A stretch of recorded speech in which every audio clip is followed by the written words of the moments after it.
Salut les Stratoniens, très content de mon analyse de hier. On a eu notre fameuse bougie rouge qu'on a eu à l'instant, assez cocasse. Je vous montrer un petit peu sur Twitter mon analyse. Genre, j'ai fait une analyse bully juste avant la bougie rouge parce que je me suis dit, ah, ça bricade vers le haut. Bref, magnifique. On viendra chercher donc notre fameuse zone. Je me prépare à acheter pas mal d'alt, les gars. Il y a des trucs assez dingues que je vais vous montrer juste après, comme l'Ether, le BNB. Bon, voilà.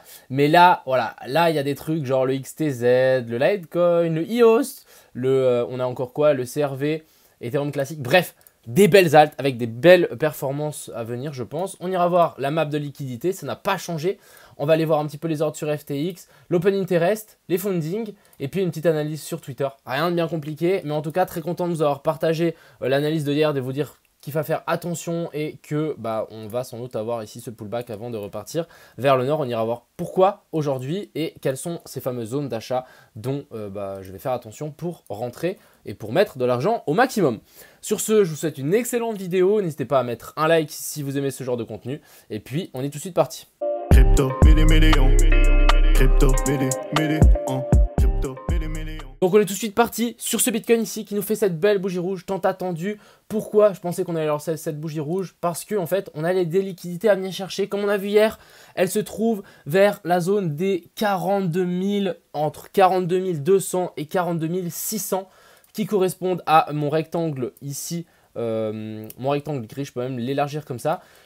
On peut peut-être toujours passer une petite mèche là-dessous, il faudra juste pas s'installer sous ce bottom. Donc là, c'est 42 400. J'ai pas envie de voir que le Bitcoin s'installe en dessous, mais rebondir ici pour ensuite repartir, ça sera magnifique. Selon moi, on va sans doute avoir aussi, pourquoi pas, une petite trendline ici qui pourrait peut-être nous indiquer. Ah, ok, on l'a déjà breakout. Autant pour moi. Mais voilà, pourquoi pas venir sur cette zone. Bon, là, ça continue à chuter. Juste parfait. Franchement, rien à dire par rapport à ça. Je pense qu'ici, on va avoir un joli petit bottom. Je trouvais ça assez marrant. Parce qu'en fait, moi, j'ai partagé plusieurs analyses sur Twitter tout à l'heure.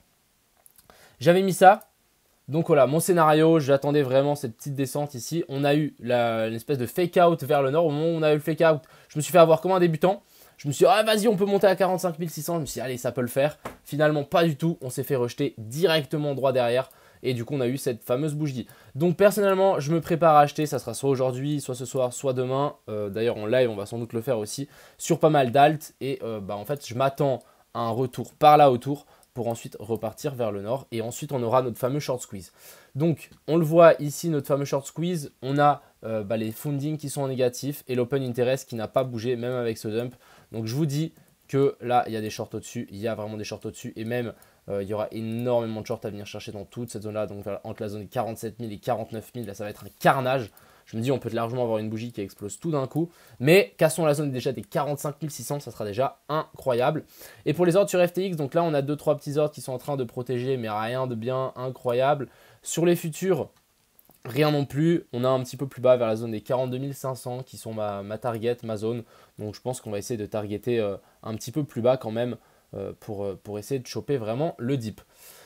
Mais magnifique scénario. Ensuite, passons sur cette fameuse Ethereum qui se fait rejeter donc par cette fameuse trendline ici que j'avais notifiée. Je vous avais montré hier. On s'est bien fait rejeter, pas eu une seule clôture au-dessus. Donc maintenant, je me dis pour passer à l'achat sur l'Ether, ça sera par là autour, voire même un petit peu plus bas. Oui, je pense qu'on peut peut-être tirer ça un petit peu plus bas et mettre un truc comme ça. Bon, après, je pense que... Donc là, c'est quoi ? 3200 à 3220. Ce que je vais faire, c'est que je vais rentrer sur pas mal d'alt en fonction du Bitcoin en fait. Je vais regarder si la charte est forte contre le Bitcoin de l'alt et puis je vais rentrer dedans en fonction du Bitcoin. Donc le Bitcoin trouvera son bottom. Moi, je rentrerai sur les alts, même si les alts sont un peu arrêtés au milieu de nulle part. Je tente. Ici, le BNB aussi, on se fait rejeter. Bon, on est monté un petit peu plus haut. Petit fake out, on se fait un petit peu repousser. Je pense que voilà, on peut descendre sur les zones là que j'ai marquées, donc vers la zone des 460, voire même si ça dump encore plus, vers la zone des 445. Ensuite, nos fameuses alts, CRV. Donc ça, c'est des analyses que je vous ai partagées sur Twitter, qu'on en a discuté hier en live. Ici, CRV, 5 zones, je vais aller voir sur mon Twitter, ça sera un peu mieux. 5 zones assez intéressantes. On a d'abord le range, cassure du range, breakout, pullback. Ici, on est en accumulation verticale, donc vraiment, on monte sans monter. Et ensuite, on a la dernière phase d'extension qui devrait arriver dans pas longtemps. Donc voilà, je pense minimum x4 pour le CRV quand même. Ensuite, on a le CRV, pas le CRV, oula. L'Ethereum classique. Écoutez, l'Ethereum classique qui nous a fait un joli bottom. Maintenant, on corrige, donc je pense pourquoi pas essayer de rentrer un petit peu plus bas. Encore une fois, ça sera en fonction du Bitcoin, mais vers la zone des 30, voire chercher un petit peu plus bas, pourquoi pas la zone des 29,5. Ensuite, on a le fil qui corrige aussi. Je pense qu'un petit retest vers la zone des 28, 29 se fera payer, en tout cas par mois, sans trop de problèmes. Pourquoi pas même faire une épaule, tête-épaule inversée ici. Donc ici, on a la première épaule, la tête et la deuxième épaule. Donc ça nous fait une deuxième épaule par là pour ensuite repartir vers l'avant. Ça sera vraiment magnifique. Contre le BTC, ici, on va juste checker encore une fois peut-être la chart. Ouais, on est toujours dans cette optique ici de divergence. Rien n'a changé. Le GTC, assez intéressant aussi. Je pense qu'on a une belle poussée qu'on puisse faire. On a cassé donc cette première zone de support, bien évidemment grâce ou à cause du Bitcoin. Et voilà, je pense qu'on peut venir chercher un petit peu plus bas vers la zone des 11,5. Le Yoast, j'ai partagé une analyse tout à l'heure sur Twitter. Pourquoi attends, je vais juste vous mettre la bonne charte. Yoast, BTC, PERP. Yoast, USDC, PERP. Tac. Donc celle-là, avec une grosse trendline ici. Donc ça, je l'avais partagé dans le groupe privé. Assez intéressante. Et voilà, je pense qu'on peut largement venir chercher cette première zone de contrôle. Donc vers la zone des 0,029. Et ensuite rebondir tranquillement, même voire chercher un petit peu plus bas pour ensuite repartir encore plus fort vers le nord. Mais voilà, Yoast, pour moi, c'est vraiment une des alts sur lesquelles je vais miser gros. Parce qu'en fait, il y a une grosse divergence ici. Et au moment où on va casser cette trendline ici, oh mama, parce que juste pour vous dire, il y a combien? Juste là, hein, il y a 25%, 46% et chercher là-haut, il y a 200%. Donc oui, c'est pas mal du tout. Le Litecoin. Alors le Litecoin qui corrige aussi, hein, bien évidemment, après la montée qu'il nous a fait de hier, magnifique. On est en train de corriger. Je pense que je réinvestirai dans le Litecoin si on vient stabiliser vers la zone des 132. Je miserai à ce moment-là.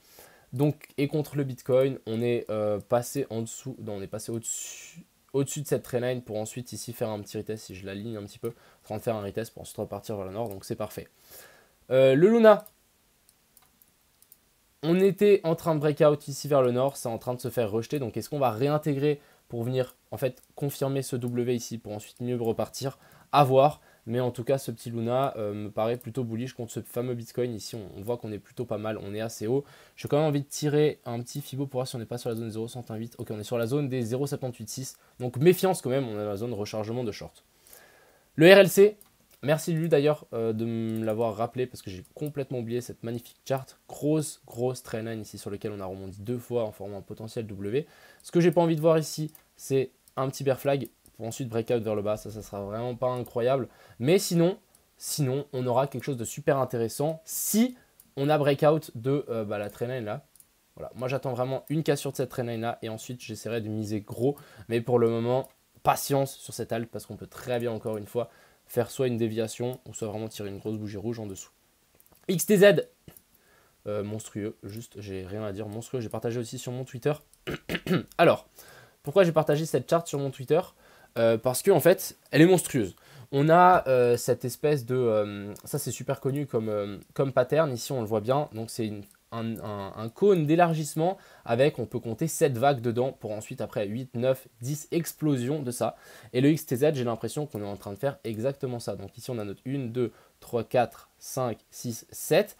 En plus, le 7, on n'arrive pas à venir chercher le plus bas. Je me dis que si on vient chercher le plus bas, ça sera vraiment la meilleure zone d'achat possible pour le XTZ. Et là, j'achèterai beaucoup. Mais déjà, si on commence le Bitcoin qui tient encore un petit peu, j'achèterai ici. Après, il est vrai qu'on a peut-être un petit bear flag ici qui est en train de se mettre en place pour ensuite rechuter un petit peu. Donc, méfiance quand même avec ce XTZ. Mais moi, j'estime qu'ensuite, voilà, on peut venir chercher facilement un x5, venir taper la zone des 20$, même voire beaucoup plus haut si on part vraiment dans ce fameux bull run. Et pour finir, on a EOS, donc, non, en fait, je l'ai déjà analysé, je suis très bête. Bref, repassons sur ce Bitcoin qui suit nos analyses, donc je suis super content que ça suive mes analyses, franchement, très content. Je m'attendais à cette petite descente. Maintenant, je veux un rebond par là. Je pense que pour le moment, on est en train de rebondir sur cette trendline qui est plutôt totalement obvious. Ouais, voilà.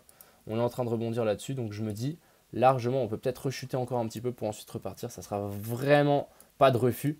Mais si on repart déjà maintenant, je pense que je raterai le train malheureusement. Peut-être je vais commencer à rentrer. Ouais, écoutez, je vais commencer à rentrer en DCA sur 2-3 alts parce que je pense que ça peut être assez intéressant.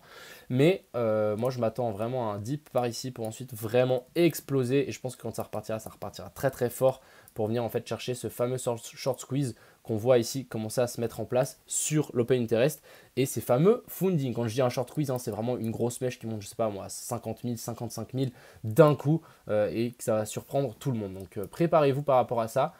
J'espère que cette courte petite vidéo vous a plu et puis on se retrouve tout à l'heure en live pour faire du DCA ensemble. A plus les gars!